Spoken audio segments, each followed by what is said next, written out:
What if earning a high income is one of the fastest ways to end up with nothing?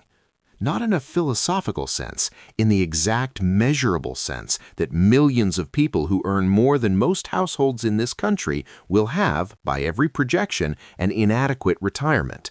Not because they made poor investments, not because of bad luck, because of the way high income itself works against accumulation when no one tells you to watch for it. And the frustrating part is that the more your income rises, the harder it becomes to see the problem, because every increase feels like progress, every upgrade feels earned, every new commitment feels like the natural reward for years of discipline. The problem doesn't announce itself, it arrives quietly, dressed as success.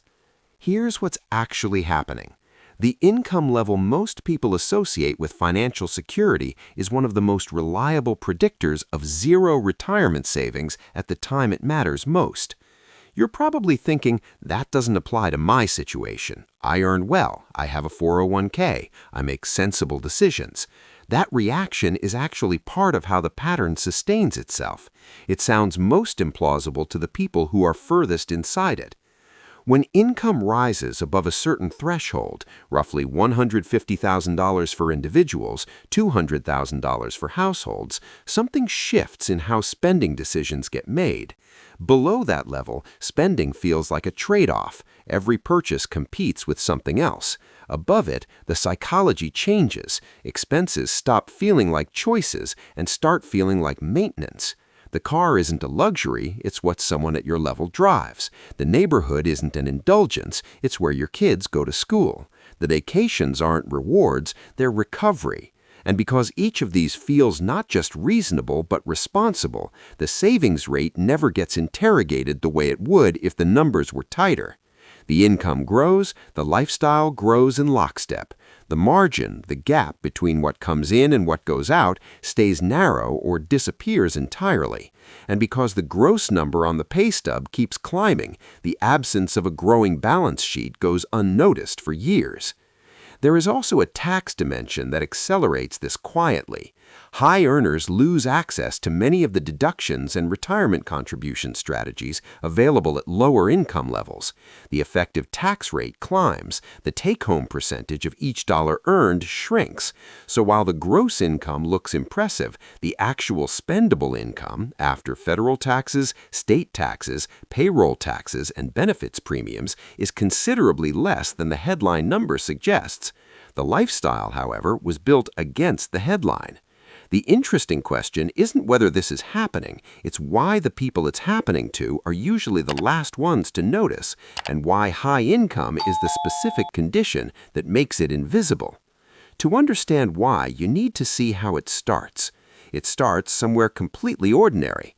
You've worked for years to build expertise, credentials, and a track record.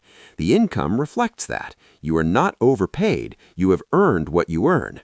And at this level, a certain set of decisions make sense that didn't make sense before. You move to a neighborhood with better schools. You lease a car that reflects where your career is. You upgrade the apartment or buy the house, the one that feels like a stretch now but manageable in a year. You start eating at the places your colleagues eat. You book the trips your social circle books. None of this feels extravagant. It feels like you finally arrived at the version of life you've been working toward. The reasoning is sound. You've paid your dues. You can afford it. The income is only going to increase. And technically, all of this is true. You can afford it. Affording something means being able to make the payments, and you can make the payments. But here is what affording something does not mean. It does not mean that doing it is costless. And the cost that doesn't appear anywhere in the monthly budget is the savings rate you didn't build because the cash flow was already spoken for. The mechanism accelerates when bonuses and raises arrive, because by the time the raise comes through, the lifestyle has already been built around the previous income, and the raise gets absorbed by the next upgrade.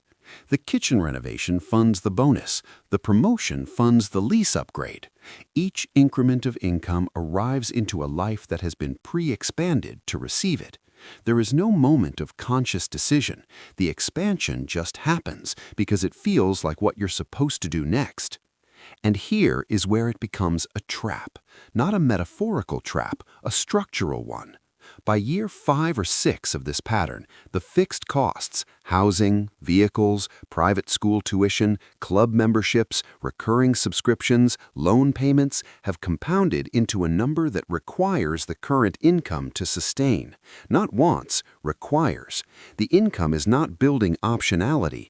The income is servicing a life that has been constructed to consume exactly what it produces. There is also a social dimension to this that rarely gets named. At high income levels, your peer group is largely composed of people inside the same pattern. The reference point for what is normal, the house, the school, the car, the vacation, is set by people who are also fully committed. Scaling back doesn't just feel like a financial decision, it feels like a social one, and that makes the lock-in tighter than any spreadsheet suggests. Reversing this feels, at this point, like demolition, not recalibration, demolition. Giving up the house means pulling your kids from their school. Giving up the car means renegotiating your professional identity. Trimming the lifestyle means explaining to your social environment why you're contracting. The exit that exists feels worse than the pattern itself, so the pattern continues. What the person inside it believes: I am at the highest earning point of my career, living well and building toward a comfortable future. What is actually happening? The income and the expenses have reached near perfect equilibrium. The retirement account contributions are nominal or stagnant, and the trajectory, if unchanged, leads to a retirement date that keeps getting pushed back because the accumulated savings cannot replace the income the lifestyle now requires. This is called high-income lifestyle lock-in, and it operates the same way regardless of the number on the pay stub, the prestige of the employer, or the sophistication of the person inside it. The mechanism itself isn't the surprise. The surprise is how far up the income scale it reaches. You might be wondering whether this is actually a widespread pattern or whether it describes a small, specific group of people with particularly undisciplined spending habits. Here's what the data shows. A 2025 Goldman Sachs report found that 41% of American workers earning between $300,000 and $500,000 say they are living paycheck to paycheck, and 40% of those earning over $500,000 report the same. Separately, nearly half of all workers earning $100,000 describe themselves as paycheck to paycheck, according to PYMTS intelligence data from January 2025. These are not people who were always in financial difficulty. These are people whose spending architecture grew in lockstep with, and in many cases slightly ahead of, their income. Or maybe you're thinking, that applies to people who didn't plan properly. I have a 401k. I'm not in that category. Vanguard's How America Saves 2025 report, covering nearly 5 million retirement plan participants, found that the average employee-only deferral rate was 7.7% in 2024, a record high. Including employer contributions, the average total savings rate reaches 12%. That sounds reasonable until you apply it to high income. Financial planners broadly recommend that high earners save 20 to 25% of gross income, specifically because Social Security replaces a much smaller fraction of their pre-retirement income, as low as 8% for someone earning $600,000. Participation in the plan is not the same as adequate savings inside it. A 12% total contribution rate that might work for a medium-income worker creates a significant retirement income gap for a high earner. And because the account balance looks large in absolute terms, $200,000, $350,000, the shortfall stays invisible until someone runs the math against the income those savings would need to replace. Even if the pattern is real and widespread, how costly is it to stay inside it for a decade? A household earning $250,000 annually that saves 8% accumulates, at historical average market returns, over 20 years, approximately $1.1 million. A household earning the identical income that saves 20% accumulates approximately $2.75 million over the same period. That is not a projection about exceptional investment outcomes. That is the arithmetic of savings rate applied to average returns. The gap, $1.65 million is not caused by market timing, investment skill, or luck. It is caused entirely by what percentage of income the lifestyle allowed to be saved. The mechanism, sustained for 2 decades, costs more than most people will earn in their entire working lives. And that gap compounds in both directions. The person who saved more has more invested and more flexibility. The person who saved less has less invested and less margin to course correct. The numbers confirm the pattern exists, but data doesn't tell you whether you're in it.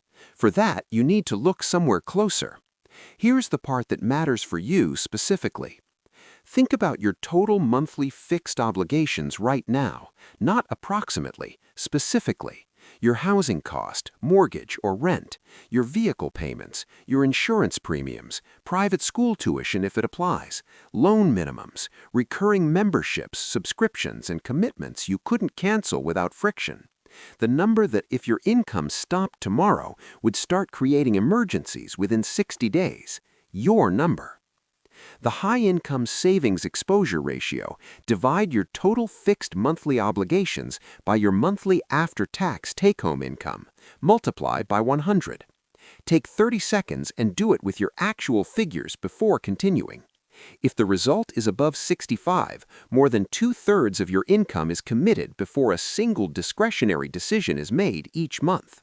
If it is above 80, the margin available for savings, real savings, not the minimum 401k contribution your HR system set as a default, is effectively a rounding error. If it is above 90, you are earning an income in the top tier of this country's households, and you are one disrupted quarter, a job transition, a medical event, a market correction, away from a conversation about what has to go. Not because you made poor decisions, because the decisions you made were entirely rational, given the income level that looked reliable. If that number is higher than you expected, that is not a sign that you have been irresponsible. It is a sign that you have been inside high-income lifestyle lock-in long enough for its fixed costs to feel like your life rather than your choices. That distinction is not semantic. It is the difference between a constraint and a commitment, and you can only renegotiate a commitment. A constraint is something done to you. A commitment is something you entered. Most of what feels like financial constraint at high income levels is actually a series of commitments made incrementally, each one reasonable in isolation, that have accumulated into a structure you now feel obligated to sustain. What the pattern costs is not just the savings rate. What it costs is the exit. Every year at a high fixed cost ratio is a year during which your income, regardless of how large the number, is not purchasing freedom. It is maintaining a life that requires itself to continue. You cannot take the lower pressure role. You cannot take the risk on the project. You cannot weather the year where the bonus doesn't come, because the structure around you has been built to the income ceiling, not its floor. Every year at this fixed cost ratio is a year of optionality you are not building. That is not an abstraction. That is the year you wanted to leave your industry but couldn't afford to take the pay cut. The year a better opportunity appeared, but the compensation was lower and you couldn't make the numbers work. The year you wanted to stop and you couldn't, not because of ambition, but because of the mortgage. These are not hypothetical scenarios. They are the most common career regrets among high earners in their 50s, people who looked up one day and realized that their income had been very high and their choices had been very narrow for a very long time. That is not an argument for liquidating your life and starting over. It is a description of the trade-off that high-income lifestyle lock-in makes invisible. Once you can see it, you can decide whether it is a trade-off you are choosing or one that has simply been accumulating. The question isn't whether the pattern is real for you. The question is how you want to see it from here. Here is a different way to look at income. Instead of treating your income as a measure of your financial progress, treat it as a pressure test of the structure you have already built. Income is not progress. Income is input. What it does to your financial position depends entirely on the system it enters, and a high income entering a high fixed cost structure produces the same outcome as a moderate income entering a high fixed cost structure: very little accumulation.